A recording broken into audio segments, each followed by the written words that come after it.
Chapter 3 દ્વિચલ સુરેખ સમીકરણ યુગ્મ એનો આપણે ભાગ 1 બરાબર છે જોવાનું છે.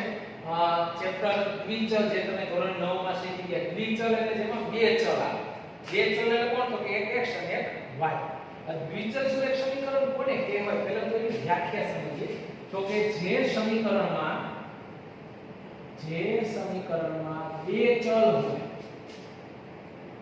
અને તેની ઘાત એક એક હોય તો તેવા સમીકરણને દ્વિચલ સુરેખ સમીકરણ કહેવાય. બરાબર ધ્યાન રાખજો. જે સમીકરણમાં બે ચલ હોય અને તેની ઘાત એક એક હોય એટલે કે પૂર્ણાંક સંખ્યા હોય. બે ઘાતે ન ચાલે, ઋણ ઘાતે ન ચાલે, અપૂર્ણાંક ઘાતે ન ચાલે. ખાસ ધ્યાન રાખવાનું, એક એક ઘાત હોય એવા સમીકરણને દ્વિચલ સુરેખ સમીકરણ કહેવાય. જેનું પ્રમાણિત સ્વરૂપ અહીં લખું છું. પ્રમાણિત સ્વરૂપ યાદ રાખવાનું છે. દ્વિચલ એટલે બે ચલ છે, x અને y. એકના સહગુણકને a કહીએ, એકના સહગુણકને b અને અચળ પદ c. અહીં પ્લસ બરાબર 0. તો શું થઈ ગયું પ્રમાણિત સ્વરૂપ? ax by c બરાબર 0. જ્યાં a not equal to 0 અને b not equal to 0. a b c belongs to r. તમે જોઈ શકો છો a b c સહગુણક કહેવાય, belongs to r માંથી પસંદ થઈ શકે છે. તો આ દ્વિચલ સુરેખ સમીકરણનું પ્રમાણિત સ્વરૂપ છે. હવે આમાંથી એક એવો વિકલ્પ પૂછી શકે ax by c બરાબર 0 માટે નીચેનામાંથી ક્યુ સાચું વિધાન નથી? તો ચાર વિકલ્પ હોય. a not equal to 0, b not equal to 0, a બરાબર 0, b not equal to 0, a not equal to 0, b બરાબર 0 અને d a બરાબર 0 અને b બરાબર 0. આમાંથી કયું વિધાન સાચું નથી એટલે શક્ય નથી દ્વિચલ માટે? તો કે દ્વિચલ માટે જો બંને શૂન્ય ન હોય તો ચાલે, એક શૂન્ય હોય અને બીજું શૂન્ય ન હોય તો ચાલે. તો એકી સાથે બેયના સહગુણક શૂન્ય હોય ન ચાલે. એટલે આ શક્ય નથી. તો વિકલ્પ પૂછાય આ રીતે તો તમે આ જવાબ લખી શકો. પણ અહીં ચેપ્ટર નું નામ છે સમીકરણ યુગ્મ. યુગ્મ એટલે જોડી.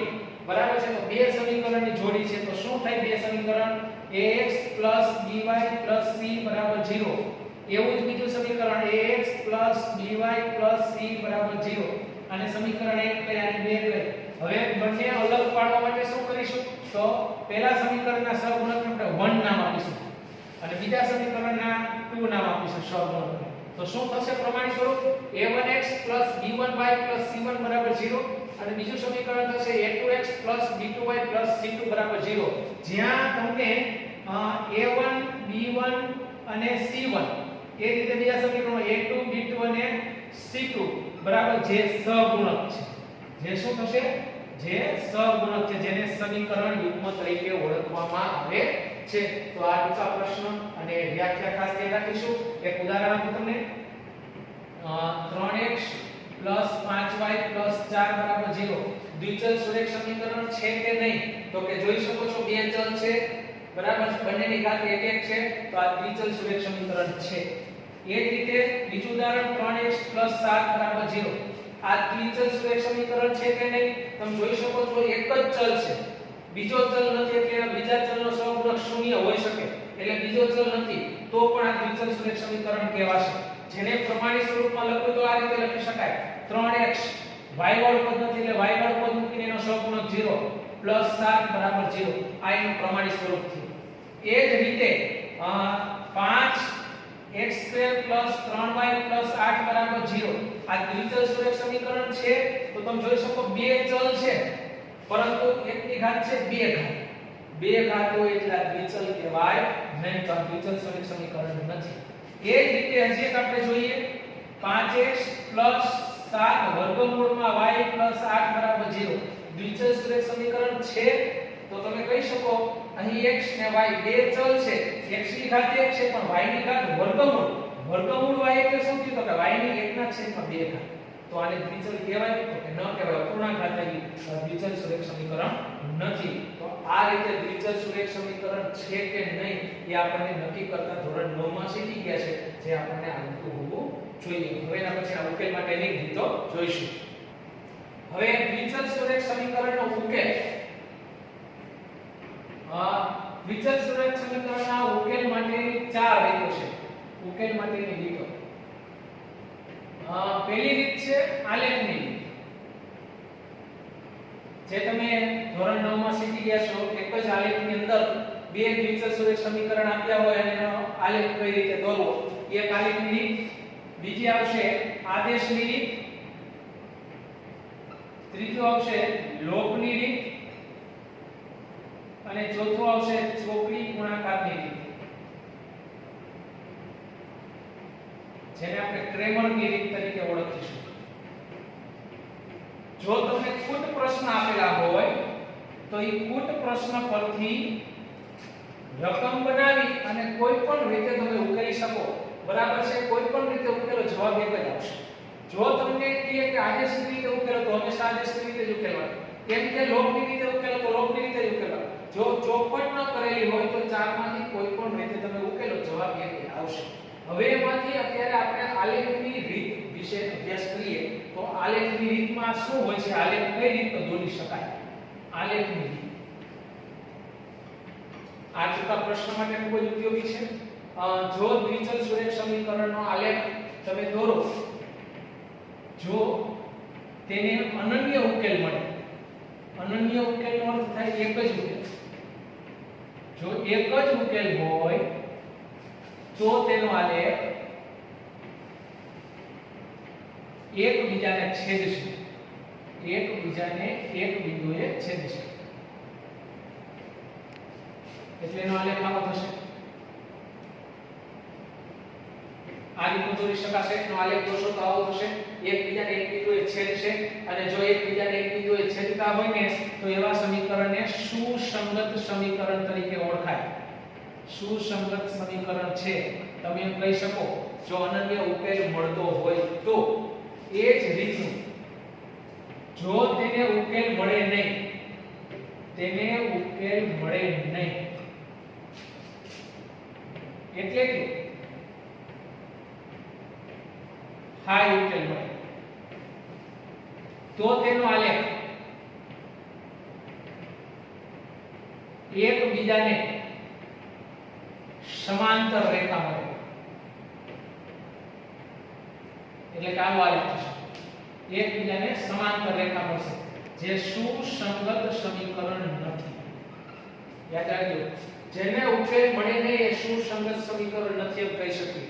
એ જ રીતનું ત્રીજું, જો તેને અનંત ઉકેલ મળે, અસંખ્ય, અનંત એટલે અસંખ્ય, અસંખ્ય ઉકેલ મળે તો તેનો આલેખ સંપાતી રેખા મળે. સંપાતી એટલે બંને રેખા એક જ છે, બંને રેખા એક જ મળે, એનો આલેખ આવો થશે.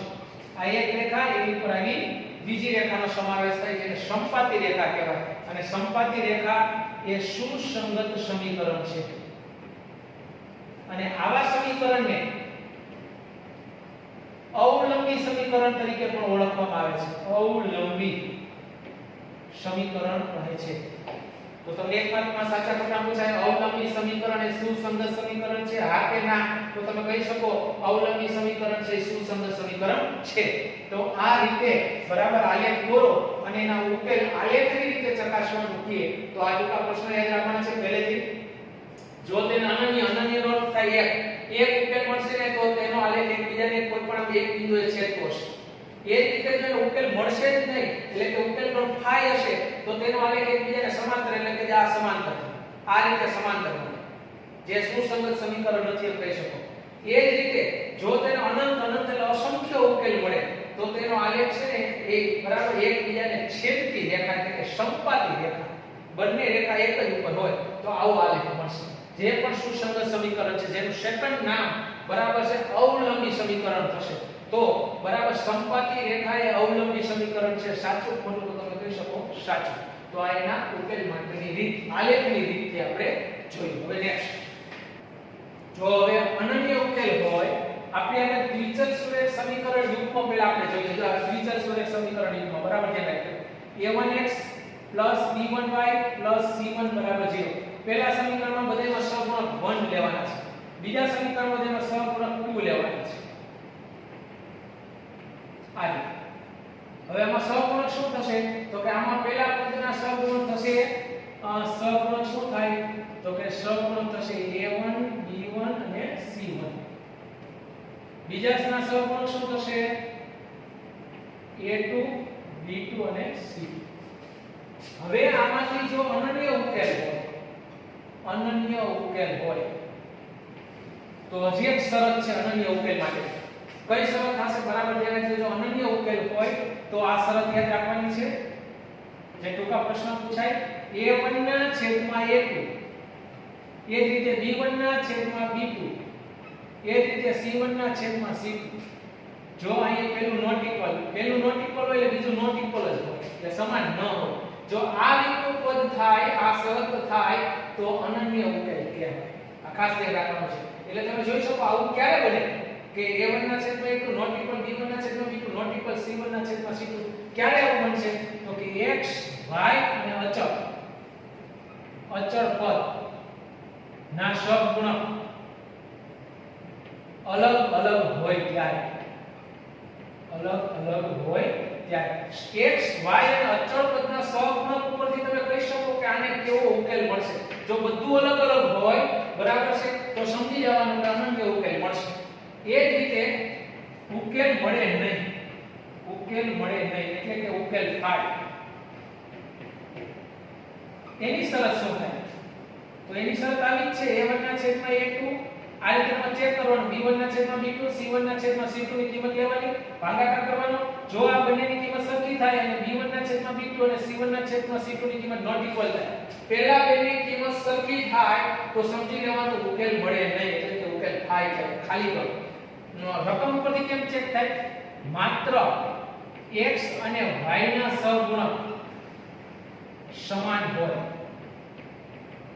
x અને y ના સહગુણક જોવાના સામાન્ય નીકળતો તો સામાન્ય કાઢી પછી જોવાના x અને y ના સહગુણક જો સમાન હોય બંને સમીકરણના તો સમજી લેવાનું ઉકેલ મળે નહીં અને ત્રીજું અનંત ઉકેલ ક્યારે મળે અનંતનો અર્થ થાય અસંખ્ય ઉકેલ એની શરત આવી છે a1 ના છેદમાં a2 બરાબર b1 ના છેદમાં b2 બરાબર c1 ના છેદમાં c2 એટલે બધું સરખું થાય ક્યારે બધું સરખું થાય તો કે જ્યારે બંને સમીકરણના x y અને અચળ પદ સરખા હોય એટલે કે બંને સમીકરણ એક જ હોય જ્યારે બંને સમીકરણ એક જ હશે બરાબર છે ત્યારે સમજી લેવાનું કે અનંત ઉકેલ મળે સામાન્ય કાઢી પછી ચેક કરવાનું છે તો આ રીતે બરાબર છે શરતો છે પહેલેથી દ્વિચલ સુરેખ સમીકરણ બે હોય તો આ રીતે પ્રમાણિત સ્વરૂપમાં લખાય અનન્ય ઉકેલ મળે ઉકેલ ન મળે અને અનંત ઉકેલ મળે એની ગાણિતિક શરત યાદ રાખવાની છે જો સમીકરણ જોઈ તમારે ઉકેલ જોતો હોય તો આ યાદ રાખવાનું છે જે લખેલું છે કૌંસની અંદર હવે એવો આપણે સ્વાધ્યાયમાં જોશી કે તમને સમીકરણ રૂપમાં આપે તમને કે ઉકેલ કયો છે બરાબર એ ચેક કરવાનું છે અને બીજું એ યાદ રાખવાનું છે અનન્ય ઉકેલ હોય તો એ કેવું સમીકરણ કહેવાશે સુસંગત છે એમ કહેવાશે ઉકેલ ન મળે એટલે આ શરત થાય તો કહેવાનું સુસંગત નથી એ જ રીતે ત્રીજું બરાબર છે આ શરતનો મત થતો એટલે કહેવાનું સુસંગત છે અને ભેગું એને અવલંબી સમીકરણ કહેવાય અવલંબી સમીકરણ આ મોસ્ટ ઇમ્પોર્ટન્ટ પોઈન્ટ છે બધા યાદ રાખવાના છે હવે એના પછી આપણે રકમ ઉપરથી ચેક કરીશું અને ઉકેલ કયો મળશે અને કેવા સમીકરણ છે ચાલો એના પછી સ્વાધ્યાય 3.2 આપણે સ્વાધ્યાય 3.1 છે ને આલેખની રીત છે એ બરાબર છે આખું ચેપ્ટર પૂરું થાય પછી આપણે આલેખની રીત જોઈશું બરાબર પહેલા આપણે ચેક કરીએ સ્વાધ્યાય 3.2 ની અંદર આવે છે નીચેના સમીકરણ પરથી a1 ના છેદમાં a2 b1 ના છેદમાં b2 c1 ના છેદમાં c2 ની કિંમત મેળવો અને એના ઉપરથી ઉકેલ કયો મળશે એટલે કે અનન્ય થાય કે અનંત તે નક્કી કરો અને એ સમીકરણ સુસંગત છે કે નહીં એ પણ નક્કી કરવાનું છે આપણે ચાર દાખલા જોઈએ બરાબર છે પહેલો દાખલો સમીકરણ સૌપ્રથમ પ્રમાણિત સ્વરૂપમાં હોય પ્રમાણિત સ્વરૂપ એટલે પહેલા x વાળું પછી y વાળું પછી અચળ પછી બરાબર અને 0 આ રીતે સ્ટેપ હોય ત્યારે એને પ્રમાણિત સ્વરૂપ કહેવાય જો ગોઠવેલું ન હોય તો ગોઠવવાનું, અત્યારે ગોઠવેલું છે તો હવે આપણે સહગુણક લખીએ. પહેલા સમીકરણના સહગુણક છે ને એ 1 થશે બધા, બીજા સમીકરણના છે એ બધા 2 થશે. તો શું થશે તો કે a1 કેટલા થશે તો કે 5, b1 તો કે -4, c1 તો કે 8, એ જ રીતે a2 કેટલા થશે 7, b2 તો કે 6, c2 તો કે -9. આ રીતે બધા સહગુણક મેળવવાના. ત્યારબાદ આપણે ચેક કરવાનું a1 ના છેદમાં a2, b1 ના છેદમાં b2, c1 ના છેદમાં c2. પછી ત્રણેયને સરખાવવા. એના ઉપરથી આપણે નક્કી કરશું. તો પહેલા આપણે શું મેળવશું a1 ના છેદમાં a2 શું થશે 5 ના છેદમાં 7. જો ઉડતા હોય તો ઉડાડો, અહીં ઉડતા નથી. એ જ રીતે આપણે બીજું મેળવીએ b1 ના છેદમાં b2 બરાબર ના બરાબર કેટલા થશે તો -4 ના છેદમાં 6. ઉડતા હોય ઉડાડો, કેટલા ઉડશે તો કે બધે ઉડશે તો કેટલા ઉડશે -2 ના છેદમાં 3. એ જ રીતે c1 ના છેદમાં c2 મેળવીએ શું થશે તો કે 8 ના છેદમાં -9. અહીં કઈ ઉડતું નથી. હવે તમે ત્રણેયની સરખામણી પેલા બેની સરખામણી કરો. a1 ના છેદમાં a2, b1 ના છેદમાં b2 અને અહીં c1 ના છેદમાં c2. ત્રણેયની કિંમત નીચે લખો. a1 ની કેટલી થશે 5 ના છેદમાં 7, -2 ના છેદમાં 3 અને 8 ના છેદમાં -9. હવે જ્યાં સરખું એ બરાબર, ના સરખું તો નોટ ઇક્વલ. તો આ બે કેવા છે તો કે નોટ ઇક્વલ. આ બે નોટ ઇક્વલ. જો પહેલું પદ નોટ ઇક્વલ આવે તો કઈ શરત થાય તો પહેલું પદ નોટ ઇક્વલ આવે ને તો અનન્ય ઉકેલ મળે, જે આપણે આગળ જોયું. તો આનો ઉકેલ કેવો હશે અનન્ય ઉકેલ મળશે. અને સમીકરણ કેવા હશે તો કે સમીકરણ કેવા હશે સુસંગત સમીકરણ છે. અનન્ય ઉકેલ મળશે ને સુસંગત સમીકરણ છે. આ રીતે નક્કી કરવાનું છે. એ જ રીતે બીજો દાખલો જોઈએ. પહેલા સમીકરણ પ્રમાણિત સ્વરૂપમાં છે, બીજું પણ પ્રમાણિત સ્વરૂપમાં છે. તો પહેલા સમીકરણના સહગુણક a1 9, b1 3, c1 12. એ જ રીતે a2 18, b2 6 અને c2 24. આ રીતે મળી જાય. પછી a1 ના છેદમાં a2, b1 ના છેદમાં b2 ની કિંમત મળી. a1 ના છેદમાં a2 9 ના છેદમાં 18 છેદ રીતે ઉડાડો 9 * 18 1 ના છેદમાં 2. એ જ રીતે b1 ના છેદમાં b2 3 ના છેદમાં 6 તંતુ છે 1 ના છેદમાં 2. c1 ના છેદમાં c2 12 ના છેદમાં 24 12 * 24 એટલે 1 ના છેદમાં 2. હવે ત્રણેયને સરખાવો. આ રીતે a1 ના છેદમાં a2, b1 ના છેદમાં b2 અને c1 ના છેદમાં c2. એની કિંમત એની નીચે લખો. 1 ના છેદમાં 2, 1 ના છેદમાં 2, 1 ના છેદમાં 2. કિંમત ઉપરથી નક્કી કરો અહીં શું આવશે તો અહીં વચ્ચે બરાબર, અહીં બરાબર, અહીં બરાબર. તો ત્રણેયમાં બરાબર આવ્યું તો કયો ઉકેલ થાય? તો ત્રણેયમાં બરાબર આવે ને તો એ અનંત ઉકેલ થાય, જે આપણે આગળ જોઈ ગયા. અનંત ઉકેલ. અનંત ઉકેલ હોય તો આપણે એને સંપાતી રેખા કહેવાય. અને સંપાતી રેખા હોય તો એ સુસંગત છે કે નહીં તો એ સુસંગત છે. આ રીતે તમે જવાબ આપી શકો. એ જ રીતે હજી બે દાખલા જોઈએ પ્રેક્ટિસ માટે. પહેલું સમીકરણ પ્રમાણિત સ્વરૂપમાં છે કે નહીં તો કે આ છે. તો સહગુણક શું થશે તો કે a1 કેટલા થશે 6, b1 કેટલા થશે -3, c1 કેટલા થશે તો કે 10. એ જ રીતે a2 કેટલા થશે 2, b2 કાઈ ન હોય તો -1, c2 9. આ રીતે થશે. હવે શું કરીશું તો હવે આપણે a1 ના છેદમાં a2 મેળવીશું. કેટલા થશે 6 ના છેદમાં 2. તો કેટલા થયા 2 તરીકે 6 એટલે 3 ના છેદમાં 1. એ જ રીતે b1 ના છેદમાં b2 -3 ના છેદમાં -1 માઈનસ માઈનસ સુધી કહેવાય 3 ના છેદમાં 1. c1 ના છેદમાં c2 10 ના છેદમાં 9. આ એક છેદ તો નથી. તો હવે ત્રણેયને સરખાવીએ શું થાય a1 ના છેદમાં a2, b1 ના છેદમાં b2 અને c1 ના છેદમાં c2. એની કિંમત એની નીચે લખી. 3 ના છેદમાં 1, 3 ના છેદમાં 1 અને 10 ના છેદમાં 9. હવે વચ્ચે શું આવશે તો કઈ વચ્ચે બરાબર આવશે. અહીં નોટ ઇક્વલ આવશે. અહીં બરાબર ને નોટ ઇક્વલ. હવે આવી શરત કોની હતી આપણે જોઈએ. તો આવી શરત કોની હતી તો કે આવી શરત જેને ઉકેલ મળે નહીં એટલે કે ઉકેલ થાય બરાબર છે એની શરત છે. તો લખી શકીએ આનો ઉકેલ શું મળશે તો કે ઉકેલ થાય મળશે. સુસંગત છે તો કે ના સુસંગત નથી. આ રીતે આપણે ચેક કરી શકીએ. એના પછી છેલ્લો દાખલો જોઈએ. 3x + 2y = 5 અને 2x - 3y = 7. પ્રમાણિત સ્વરૂપ નથી. પ્રમાણિત સ્વરૂપ કોને કહેવાય? ચલા x વાળું y વાળું અચળ આવે ત્યારે. તો શું થશે 3x + 2y 5 આ બાજુ આવે એટલે -5 = 0. એ જ રીતે 2x - 3y - 7 = 0. ચાલો હવે આની અંદર જોઈએ a1 b1 c1 મેળવીએ શું થાય. a1 કેટલા થશે તો કે 3, b1 તો કે 2, c1 તો કે -5. એ જ રીતે a2 2, b2 -3 અને c2 -7.